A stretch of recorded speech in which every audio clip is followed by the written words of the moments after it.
the room. Buddy, ready? Okay. Call a meeting to order. Join us in the pledge, please.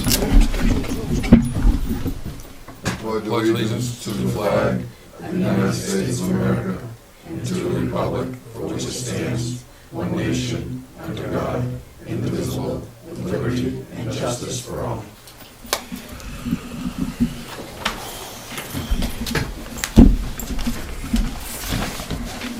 Minutes of the last meeting. I have a motion to approve. Seems like there was one little Typo? typo, yeah. And it was, maybe it wasn't these minutes. Some other minutes. Just, Maybe it was the regular meeting minutes. This is Bob Ring, yeah, Bob. the next word ring. Instead of Ring, Well- yeah, About the Ring. third of the way. Just yeah, a spelling 2/3 error. down. Yeah, just a small spelling error. Oh, yeah, okay. 1, 2, 3, fourth paragraph up from the bottom. Bob should be bring instead of ring. That's right. Thank you very much. I have a motion to approve as amended. I'll second it. All in favor? Aye. Have to abstain, right? Right. Aye. I mean, We. Public comment. Kitchen roof replacement.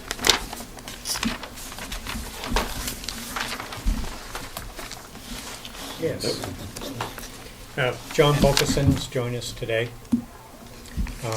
He's helping us with the specifications for the roof, as well as the roof plan recommendations for replacement.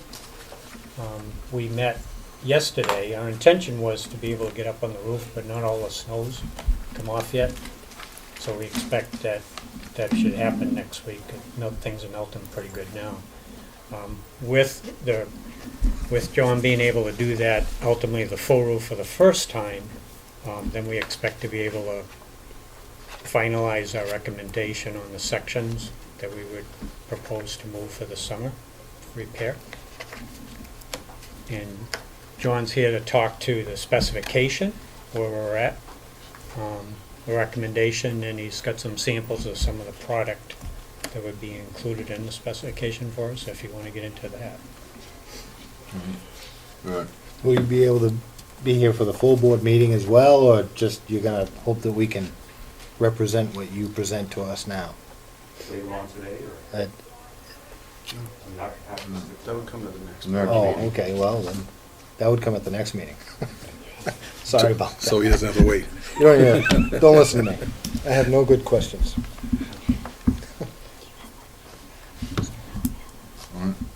You, Same thing as Yeah, 64. basically, I'm the founder and manager of the Roof Disadvantage Group. And it's a group of 3 corporations. We design, sell product, and warrant patented roofing method that I have 4 patents on. We've been installing this method since 1997 and have installed it on tens of thousands of squares of buildings. Our more recent one was this fall, and it was at Branch River here, right here in Wakefield.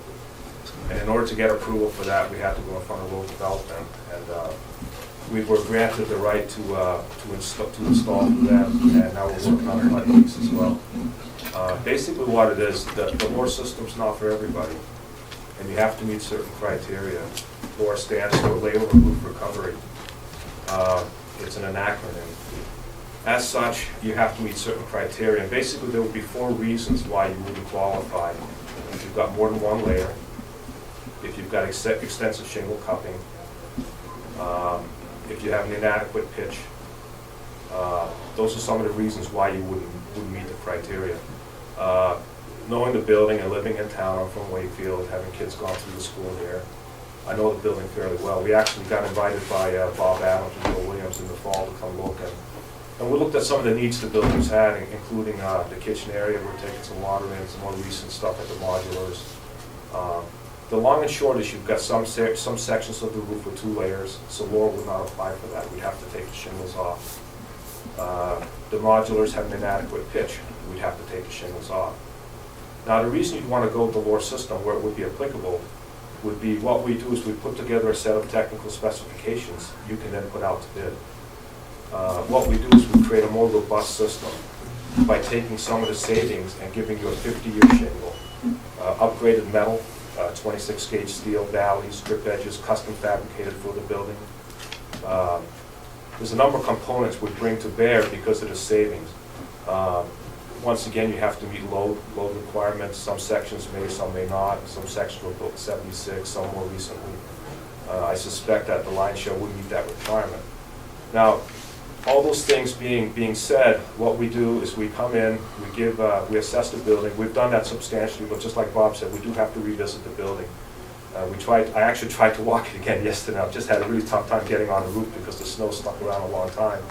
And I don't want to make representations to you that are going to affect performance given in certain areas.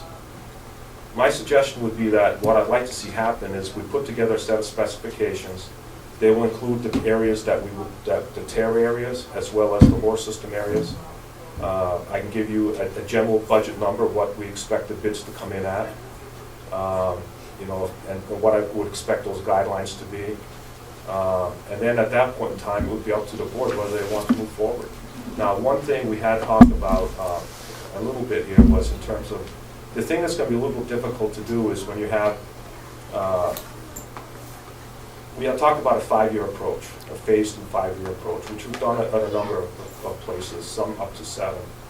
I think that what you want to try to do is you want to have single source responsibility. Whoever's awarded the job, you don't want to have to necessarily put this out to bid every single year and have a different contractor be awarded the job, because if there's an issue, we don't have that single source responsibility that we're looking for.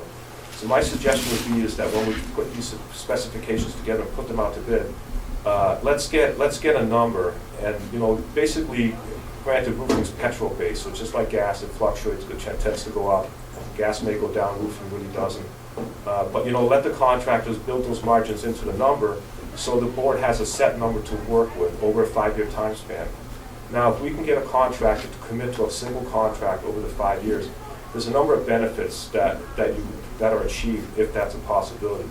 The first and foremost is it gives Joe and the facilities director latitude. We just found out we've got problems in the modulars. Now, we may say, let's say we find leaks in certain areas, but we have a certain budget number, and we can decide, the school can decide where to put the manpower given need. Let's say you've got failures that are occurring before at specific locations. So it gives you the mobility to kind of move that around within a specific budget number. And the way you determine that is based on squares. You recently did a roof here. Basically, the shingle portion of the building represents about 93% of the roof need here. The flat's about 7, just over 7% of the entire roof surface. So what you do is you look at the number of squares, you divide that over the 5-year time span, and then you say, okay, we've got an issue with a modular, we've got an issue over the kitchen, let's address those. It falls within that square parameter. So there's a way of making the contract work if we can bring it in its entirety. It helps me because I'm not putting specs out to bid 5 times. It brings continuity to the guy doing the job, and it gives the facilities team mobility. They can move within those parameters. I just want to double back a little bit onto the Laura system itself, because I think it's really important that the committee understand what this is. Once again, it's not for everybody, and it's a second layer system. And the reason it saves money is because we're not taking off that initial layer of shingles, but you have to qualify, and I believe you will meet those criteria. Some areas you will, some areas you won't. What we do is we take some of that savings and we put them into specific details that are going to give you a more robust system. For example, metal valleys. We had been thrown around, why don't we go with a metal system versus an asphalt system? Well, the metal's cost prohibitive. It's 2, maybe 3 times the amount. What we're looking to do is to bring in metal valleys, metal ridge, screwed at the metal ridge, metal valleys, incorporating 26-gauge drip edges, custom fabricated. So we're bringing a metal component, a metal system, as well as this Laura shield component with a 50-year shingle. And you're going to find that those numbers will still come in under RIP numbers. So that's kind of the direction we're trying to go with this. And I know Joe's you've got. Yeah. The RIP numbers, that's an acronym for, Yeah, for tearing off the shingle. RIP, Yeah, rip. replace, and I was thinking, Rip and replace, yeah. Just pass them on down. Just get and whole what's the group minimal history, pitch, yeah. 4? Okay. The minimum pitch is a 4. You know, asphalt manufacturers will tell you 3, but in everything we do, we try to exceed the Stick a hole. industry norm.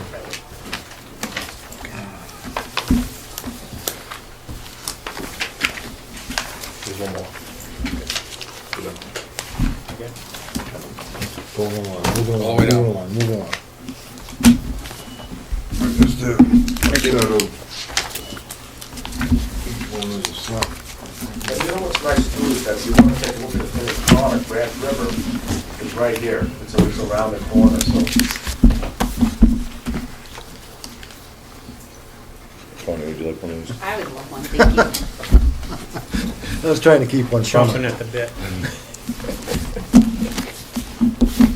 I think what we're kind of looking to do, and maybe Bob can touch on this a little bit, was you know, the recent specification I went out to bid for the work across the way is to incorporate some of those legal parameters within this, so we meet all those legal guidelines. And I read the thing, and I think it would make sense to bring that in. Is this that plastic? It's almost like plastic No. shingles?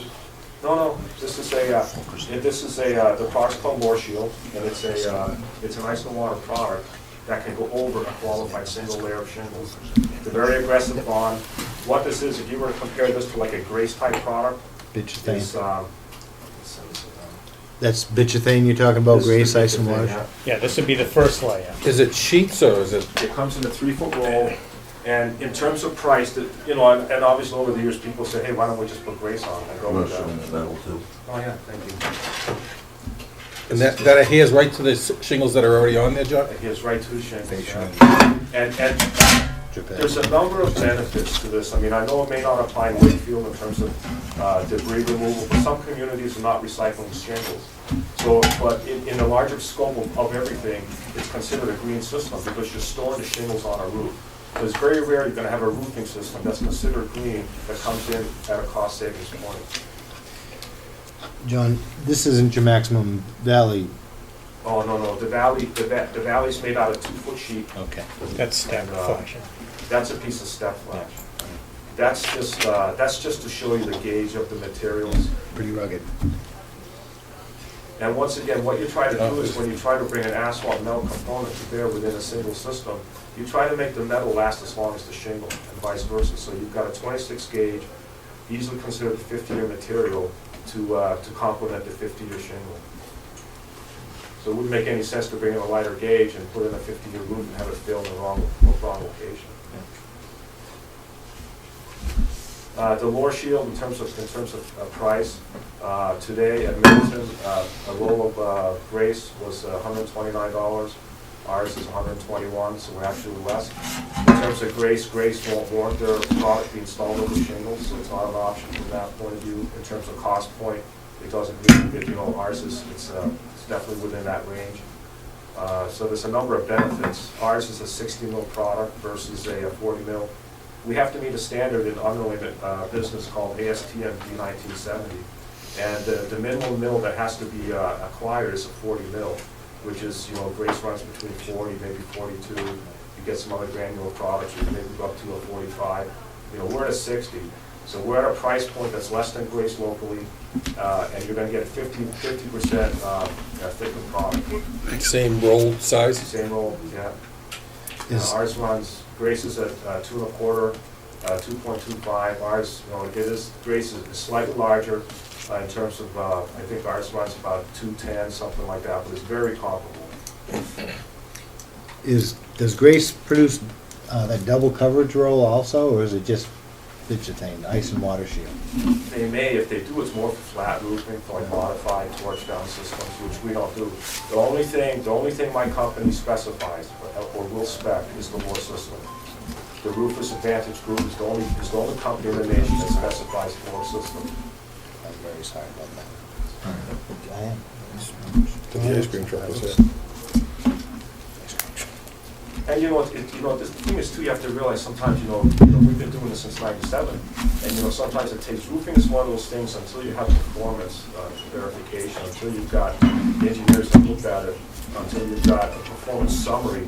Rural development, they're not gonna look at you if you haven't at least done it for 10 years, so they can look back and have all those components and verify performance. So now really, we've brought Roofers Advantage group to a point now, where all the pieces are coming, they're all focusing around this patent, and we've got that performance summary piece that we can bring to fall school and give you guys some of those benefits. Do you have to heat it as you apply it, or? Well, it has to be installed, it has to be 45 degrees and rising. No, it doesn't have, it's not a torch down or anything like that. It's a fully adhered product. Typically what we do is some of the larger condo associations or apartment type co-op buildings, we may go, I tend to spec 9 feet from the E. We've done some post office, other places like that, Ludlow, Vermont, where we go 100%. I would strongly recommend here we go 100%. Let's just bring it right to the ridge. The reason I say that is, we use a 50-year shingle. It has 130 mile an hour wind. Town calls for 90, 95 on the load piece, which is why the engineering might come in. But in terms of the wind piece, we exceed that. Storm nail the shingle, 6 nails per shingle, 1.5 nails versus 1.25 inches, because that's go through the substrate and half foot amount. So there's a number of things that happen in the field, which the oversight of that does become somewhat important. The fact I'm down the road, it'd be pretty easy for me to make sure it's going our way. Does the existing shingles have to be dry when that goes down? You would just like it to be. I'll tell you, we've had cases where, and that's a really good question. I've looked at stuff that we've had to put down for whatever reason. What happens is if you start even, you work your way up, and let's say you get rain, it ends up, it can go underneath the membrane. But really, we do everything we can to have it go down when it's dry. Not that it's going to degrade or anything like that, or I just think it's just good practice. So we will try to put it down when it's dry. You run into situations where you get inclement weather, but the risk is your risk for damage is much less with the lower system because your roof isn't totally exposed. When we go to work, you stock your shingles on the roof, the crane comes in, you stock the roof, you go about things in a workmanlike fashion, and at the end of the day, you're not left with tarps or things that are going to leave the building exposed because you're working within what's already exposed to the elements. So for that reason, it really is a much more watertight way of doing a roof. International Building Code permits for 2 layers. We ask that all the time. We meet that requirement. Typically, and it goes to the wet, to the wet you were talking about, Bob, and that. If the code, the International Building Code states clearly that if something is wet or damaged, then you can't do it. So in terms of code compliance, we really try to insist that it's installed over a dry shingle. It's a long way to get to that, but yes. Yep. Well, if it's not raining, it's not leaking. Right, well. Unless it's sunny and on nice day, but, yeah. Yeah, well, it's not just on a side too. We had a guy I'm working with now, HET Engineering up North Conway, the team, the chief, the structural guy up there, Chris Fournier. I spoke with him again today. I was just trying to bounce some stuff off of him in terms of he stamps in many of the states I work in, and it might be a good fit. We'll see how that goes. But as a side note, it's just fun talking to him because he got fall school up on the computer. He said, wow, we know that building. We know that structurally. So I think there might be an ability to bring him in terms of, because we had some questions, in terms of snow load. We're taking snow off certain areas, placing it in other areas for whatever reason. But I think we might have an engineer that can really help us with that piece too. Instead of just ending up with a new roof, let's also look at how's that going to work in terms of snow removal down the road. And that would be a great time to look at it from that point of view as well.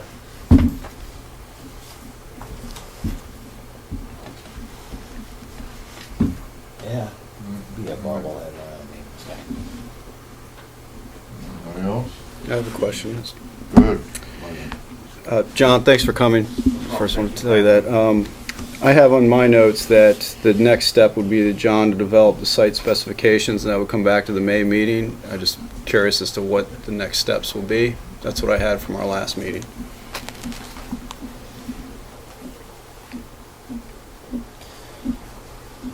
As far as well, we would have to get the spec. Yep, so do we give John the go-ahead to do that, to get the specifications? Just curious, is the next step, so if John, when John leaves here, he'll understand what those next steps would be. Do you feel as though, I mean, four of us now have the written information. See, what I would do in the specification, I guess, just to incorporate some of the work that the attorney did for us across the street here, bring in those parameters within my spec. And then we have something that can be put out to bid. Because we've got, there's things in there regarding subcontracting and 30-day terminations and a number of other pieces that are within that. And I think that would be good if Bob and I worked, or if we worked together in terms of getting a spec that we put out to bid. Because in the shape it's in now, I really wouldn't want that going out to bid the way it is today. Is there a cost to that? No? No, it's a no cost. With that said. No, I mean, I've already incurred some costs. We do all of our takeoff satellite. We use Eagle View. We don't get on roofs anymore. Everything is done via satellite to get all the measurements exact. I mean, but some of those are just costs. What I've found over the years is that, people act on the specifications. They go out to bid, once they understand the system and see the numbers. The lion's share will act on that and enter into a contract for that with the award-winning contract. So I'm comfortable in that. I think the one piece I'm not sure about is the engineering piece of it in terms of cost on that. But let me work with Chris on that end and find out where HEB engineers, where they are on that piece of it. And I think this would be a natural time to do it because we've got issues regarding snow load possibly. Mm-hmm. So why don't we bring it all into the mix and really try to bring some resolution to the roof in its entirety? My concern too would be, if we're putting a tremendous load in certain areas, I'd kind of like to know where those loads are going because then it's not just natural snowfall. Mm-hmm. Mm-hmm. Could I make a motion to ask John to go forward with the next step so that maybe we can prepare? I'll second that. Motion second, all in favor? Aye. We can't discuss it tonight? Did you ask for discussion on the second? No, I didn't, sorry. Thank you. Thank you, Ruth. Thank you so much. Thanks for having me. Thank you. Looks like a great product. It does. Here you go. John, you want these samples? Products back? I'll take the metal back. I was gonna recycle it tomorrow. That is, it's Pretty heavy. It's like a great product. That's heavy. But I'm sure he's got the coverage. The application. By the side. Oh, yeah, it is. Yeah. It's good stuff. No, but it will be on there next time. It's his product. He's got the patent on it. No, coming up probably next 5 years. Mhm. Well, it's 60. John, that product is a 60 mil product? That's a 60, yeah. Yeah. Thank you. Thanks, John. Have a good night. While we're talking about roofs, what's going on with the modular? I mean, I don't know. To me, that would be like an emergency situation and just re-roof it. But are we waiting to see how much damage is already done, or? Right now, we're at the point where we're putting a patch on it and some blackjack and see if that stops the leaking. If that stops the leaking, then we can go in and take that wall apart and see how bad the damage is. So we don't know what's underneath that siding, if that's wafer board, if that's started to peel apart already. We don't know. And So we wanted to get more information on the whole structure rather than go full speed ahead and try and get the roof sealed up. So we're looking at Are the HUD, topping if we have to. those HUD stamps, are they in where the electrical box is? Is that where you find the specs on it, the HUD specs on that? Yep. So you identified where the leak really was? I have it narrowed down. The other day when we had that rain, I was up there and I think I got it narrowed down pretty good. The other thing that has happened out there is with our frost, because nothing's on frost walls, it's just on blocks, and everybody knows how our frost was this year. So a few more nails have been shown, so I don't know if that's an issue or not. So I'm gonna blackjack that and check it out. Sounds like a nail bat. So the next Oh, we- steps would be to make sure the roof isn't leaking anymore, pull that wall apart. ServPro would come in and mitigate the issue. Yeah, Cerebro's gonna be the one that comes in and pulls that wall apart.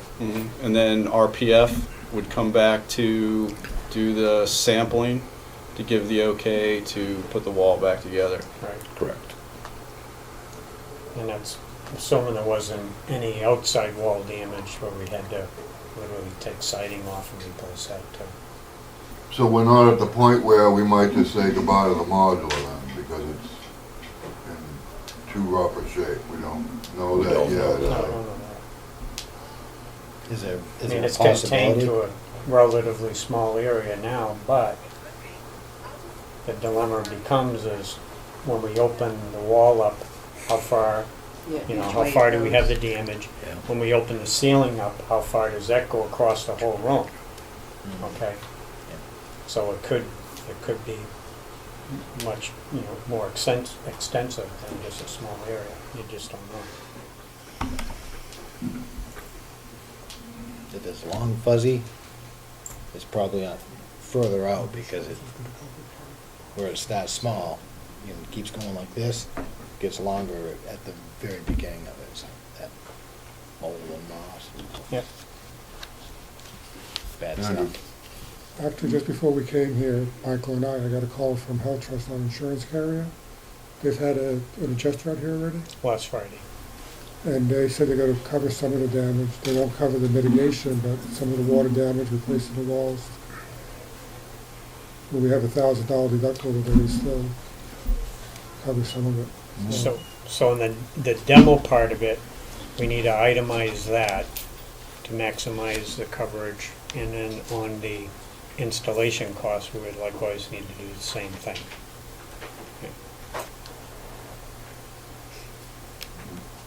The insurance would cover a bit of each, or, It would cover part of the demolition work and then part of the repair work. What it doesn't cover is the mitigation piece of it. Yeah.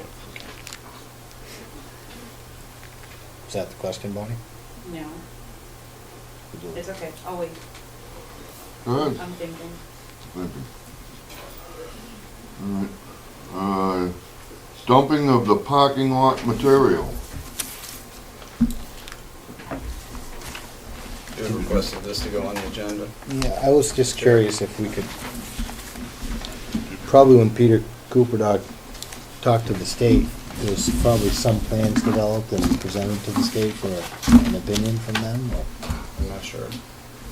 is there a chance that we could see it so that we could go out and physically look at the area and, you know, that there should have been like an area of designation and a slope that's towards the riverbank and stuff like that. So I was just curious to be able to look at that. That was before I sat here, so it's information I'd like to know. So any previous studies? Yeah, exactly. Supposed to be all taken care of. Meaning, just maybe fill me in on that. Literally. He's a soil scientist and supposedly he's got the okay from the state that it is all right for us to dump material from the parking lot out back. I think more towards this area, right? So do you know anything about that, Joe? I was actually with Peter when we did those, from where the gas tanks are, Yeah. out to the ball field. Okay. There's a, if you take a walk out through there, there's a line of trees that have ribbons on them. Ribbons, okay? Yep, and it would be from the ribbons towards the road, and that would be the line of trees taken down, and all that was soil sampled from all the way down in the river, all the way up through, and Peter had So- done, he had his little postal digger with him, Corkscrew thing? corkscrew, yep. And did he have to give the state an estimate of what the steep slope, the percentage of slope was? I never saw a document on that, I think all of that was given to the previous board, I Okay. never saw any documentation. 'Cause I just, from experience, I know 25% or greater slope is usually the state wants to have nothing impacted on that, but, if there's an area with ribbon trees, and I'm looking between those ribbons and back towards the field, I could probably visually figure out whether it's a 25% slope or not. Well, it's kinda neat how it goes in there, cause it levels right off, and then it goes down again, so Yeah. all that stuff would kinda be Yeah. in there, tucked up against that. Would you also be required to provide a soil sample of the parking lot? Did proposed parking lot soil to test for contaminations or any type of material that would be hazardous? Yeah, I mean, anything that's around the tank, the holding tank. The holding tank for the septic and stuff, you'd have to have that, yeah. Right. Yep. And unless you bag it, haul it down a turnkey and let them throw it in the same pile with everything else. So would you like for me to research it if we have any previous information, and has the state actually already given us permission to dump on that? That's what I would Please. like. That'd be great for me. That would, Okay. I think Steve's already got the information up here, but he's not sharing it. I don't know why. Documents? Well, you don't use documents. So we'll look into that. Thank you. All right, thank you. That was my request, sorry. Sure.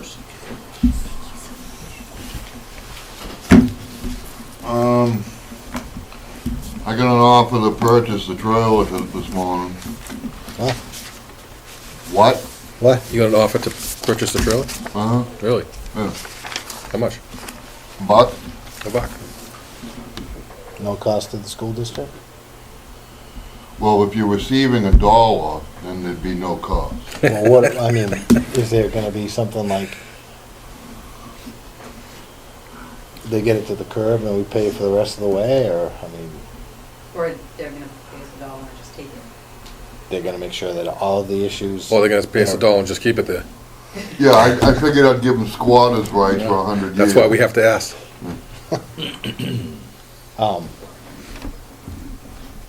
Well, that would save money, wouldn't it? It would.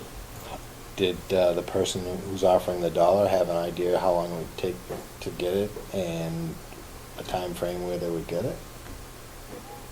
Did you ask them to come in and talk to us? Well, I figured we'd probably have to approve it first, and then maybe if you want to bring them in, you could probably bring them in if you'd like, but, you know, I was thinking if, you know, if we're getting $1 and we're saving the cost of removing it, Would that mean, Mr. Brown, that you still have to have someone go out and like disconnect the sewer and the power and all of that? Because you wouldn't want that person to be on our liability doing that. well, they have their own insurance. They can provide us proof of They can provide us insurance, proof of insurance to do that. naming the successfully. school district as additionally insured while they're working, hopefully. Well, they have, I asked, they have liability insurance, they have workman's comp. So we just asked to be placed as a rider on that for a short period of time. I don't know exactly how that legally works, probably something along those lines, but I think that they would Is send there- you a copy, or the district a copy Of of their their insurance, certificate. so that you can guarantee that they have the coverage needed to be on Right. premise. Now, that would alleviate the cost of demo. Would? Mhm. Bob, The attachments to the building, would that be included too, in the ramp and? Taking all that off and getting rid of it, and said that, you know, they kinda try to clean up the area afterwards, you know. They don't, you know, put sod down, but, you know, No. try to clean it up, rake it up, and So we'd be left with just the shed then, out of the two components that we were looking at? mhm. But the shed, we can probably have a barbecue some afternoon. with Some the snowy shed. day, A Barbie? Yeah. Great bonfire. I'm a shrimp. But I ain't getting near the Barbie. Amazon Park, I guess they're in Rochester? Yeah, it is. Yeah. We've got a, share that with Is that the one down out Blackwater? Yep. Is it Summersworth or Rochester? I'm not quite sure if it's Summersworth or Rochester. I can see that going in It there. connects old, Oh. connects Old Dover over to They Beach. they have pulled trailers out of Lake Forest Resort before, Yeah. so. I just asked him to write something down in writing, so this is what he gave me, but that's, they want it. Are the tires still under there? No, Are you sure? So Yeah. they're gonna do axles or a flatbed? Actually, it doesn't even matter. he's gonna bring his own tires.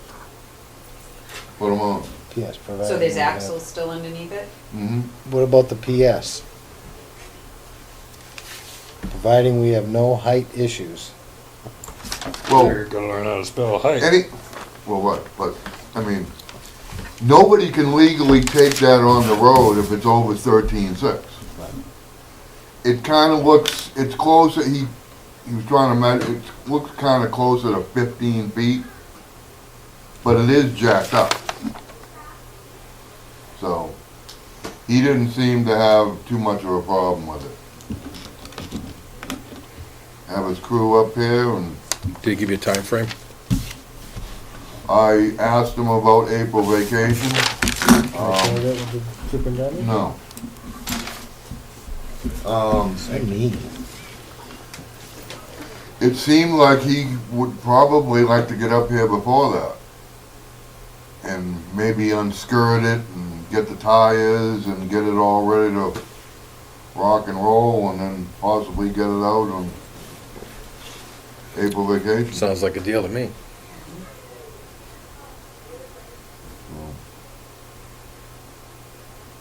Do you think? Well, it's better than spending money. Well, we got the PS. Well, you're gonna have that with anybody. I know. You can't, you can't take it down the road if it's over 13.6. But I don't think it's gonna be a problem, He'll figure because it something is, else out. it's jacked up on blocks. So once you get it down off the blocks, I'm sure, and if it doesn't, you just take your snips and snip a little off the top. So, Or you snip the wires as you go drive under them. I'd snip the wires myself. would you? While they're live. You do it at night. Oh my goodness. So, I don't know, I'd make a motion to accept the offer of $1 with the trailer being removed. I would second that. Discussion? For discussion, yeah, the only discussion I would have is, would this have fallen in under the time schedule that was set up? And is that really an issue? Well, There was a request for bids, right? And so, mhm. how does that, It would change the RFP that we received yesterday that went out to the board last night that we're gonna discuss tonight because the trailer was part of that response. no, And it's the board's prerogative to reject all. Right. Yeah. Right. okay, that's a good point. So was the modules in the shed, in the bids? Right. You talking about to take the shed too? Move the question. Motion and second, all in favor? Aye.